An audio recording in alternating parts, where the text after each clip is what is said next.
तेरे कहिए पीर पराई जाने रे। कार करे तो ये मन अभिमान ना आने रे। वैष्णव जन तो तेरे कहिए जी।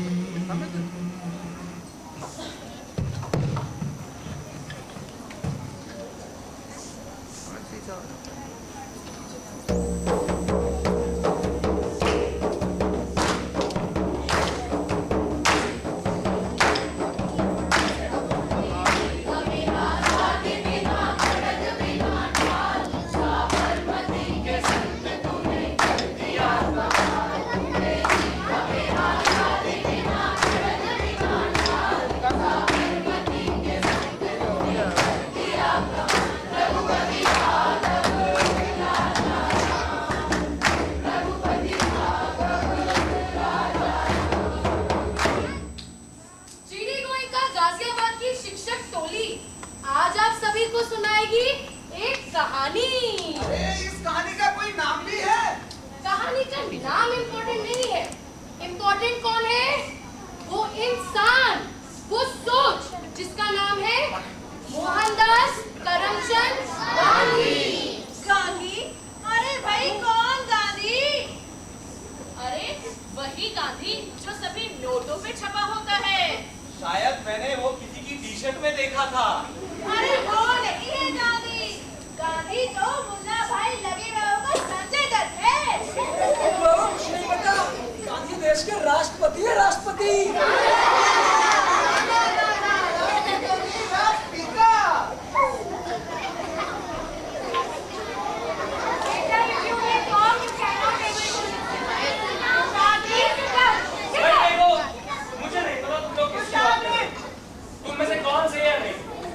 गांधी बंदा था बहुत नहीं।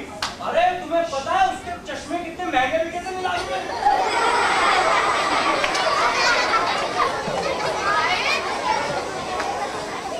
Oh, come on, guys. You don't know Gandhi? That dude was super stylish. He used to wear khadi, and wooden slippers. Wooden slippers की चाची।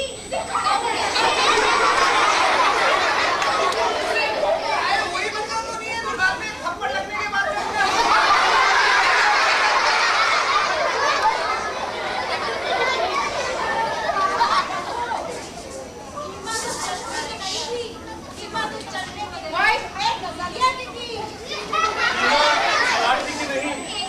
लाठी से लिए गए अंग्रेजों के खिलाफ उन कदमों की कीमत उस खादी की नहीं थी, कीमत उस आंदोलन की थी जिसमें पूरे देश ने विदेशी कपड़े जलाकर आत्मनिर्भरता की नई मिसाल कायम की। आज हमने गांधी को किताबों में तो बंद कर दिया है, लेकिन उस सोच को खो दिया है। वो सब तो ठीक है, पर ये गांधी है कहाँ? तुझ में गांधी, मुझ में गांधी, तुझ में गांधी, मुझ में गांधी, सब मिला के बेटी गांधी, तुझ में गांधी। गांधी तो बस एक नाम है, उसका आवाज गाओ, जो दुनिया दे बदल, उस कदम का जो करे पहल। तुझ में गांधी, आवाज मेरे पास भी, आवाज तेरे पास भी। इधर उधर आंखें न मूंद, बस अब और न ढूंढ, सब हिला दे नेकी आंधी, तुझ में गांधी, मुझ में Gandhi. Mohandas Karamchand Gandhi was born on 2nd October 1869 at Porbandar in Gujarat.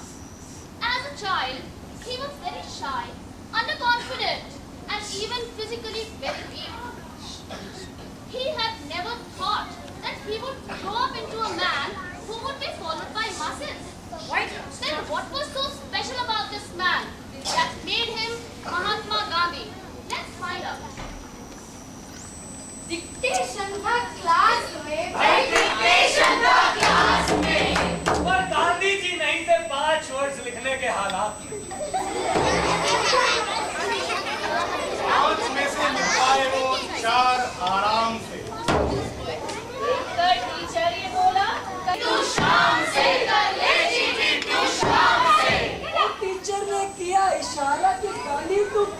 Cheat? मगर गांधी ने नहीं दी, इस बात को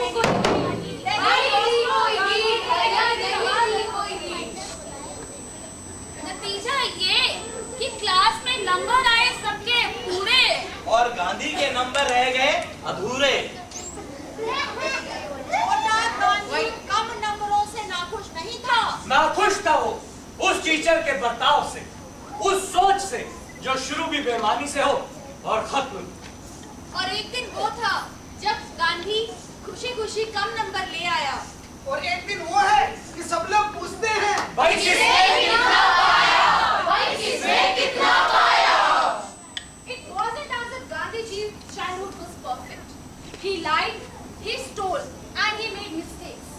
But what is important is that he realized those mistakes and swore never to repeat them. It is not about how perfect we are. It is about the fact that we realize that it's not late to change for good. Gandhiji did his schooling in India and then he went to London to do law, to pursue his law. After that, he went to South Africa to practice it. In South Africa, he did a lot of work for the Indians who were residing in South Africa. He also fought against racism. And one incident completely changed his perceptions.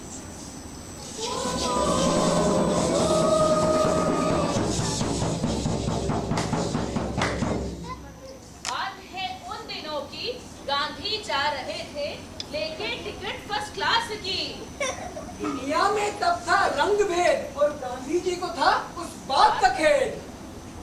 आया कहीं से एक अंग्रेज और बोला, Why are you sitting here, you black face? Gandhi ji चौंके, हुए परेशान। अंग्रेज को नहीं पता था गांधी जी को है वकालत का ज्ञान। गांधी जी बोले, मैंने क्या गुनाह किया है? मैंने तो इस डब्बे का टिकट लिया है। अंग्रेज बोल आया, गांधी जी भी चिल्लाया, क्योंकि दिखते हो तुम अलग, इसलिए इस डब्बे के लिए हो तुम गलत। जाके बैठो अपने जैसों के बीच, वरना देंगे तुम्हारी खाल की। तोड़ दिया अंग्रेजों ने गांधी का जमीन। अगले ही पल आसपास दिखी सिर्फ धूल और जमीन।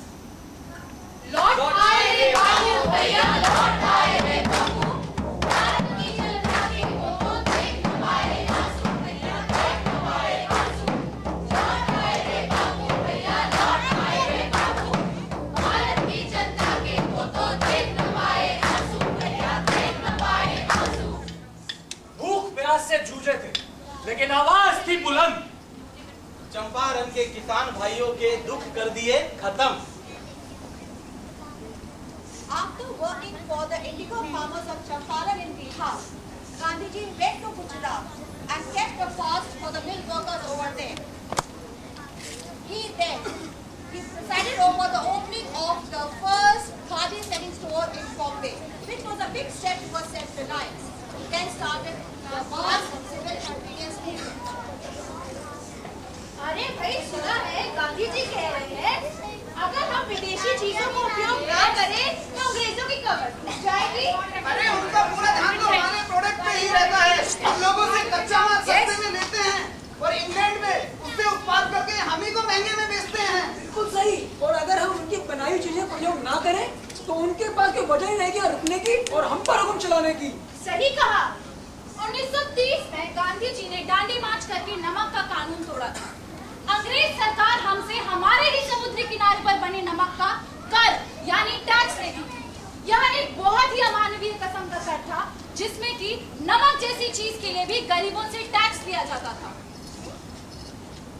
The year 1942 marked the beginning of the Quit India movement, wherein we demanded complete freedom और पूर्ण Swaraj.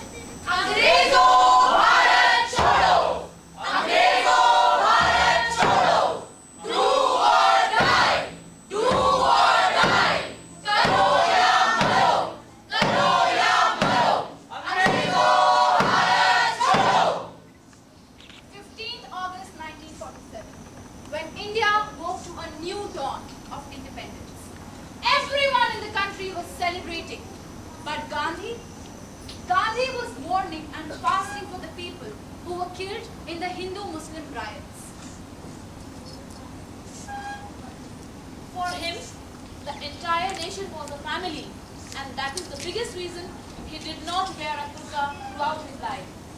He used to say, "I will not wear full clothes unless each and every countryman of mine wear clothes to cover their bodies." एक सोच गांधी भी है, एक सोच गोडसे भी। एक ने देश के लिए अपनी जान दे दी, और एक ने राष्ट्रवाद के नाम पे गांधी की जान ले ली। एक ने माना सबको अपना परिवार, और एक जिसकी वजह से देश में मच गया हाहाकार।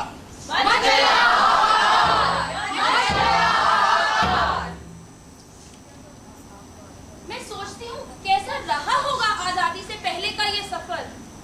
एक चश्मा, एक लाठी और एक मुश्किल डगर, और एक ही वो इंसान जिसने बढ़ाया सिर्फ एक कदम और पूरा देश चल पड़ा उसके पीछे। एक ही था, सिर्फ एक। भगवान नहीं था, वो इंसान था, तुम्हारी तरह, हमारी तरह, हम सबकी तरह। हम कहते हैं कि देश में बदलाव आया, लेकिन क्या हमने कभी सोचा कि हमने क्या खो गए, क्या पाया है? यूं तो सपनों में हमें दिखता है ग्रह मंगल, बट क्या हम देख रहे हैं अपने पास ये होता अमंगल? बदल गए जमाने, जी हाँ, बदल गए जमाने। बदल गया नजरिया। जी हाँ, बदल गया नजरिया। बदल गई वो सोच जो कहती थी कि तुम बदलोगे।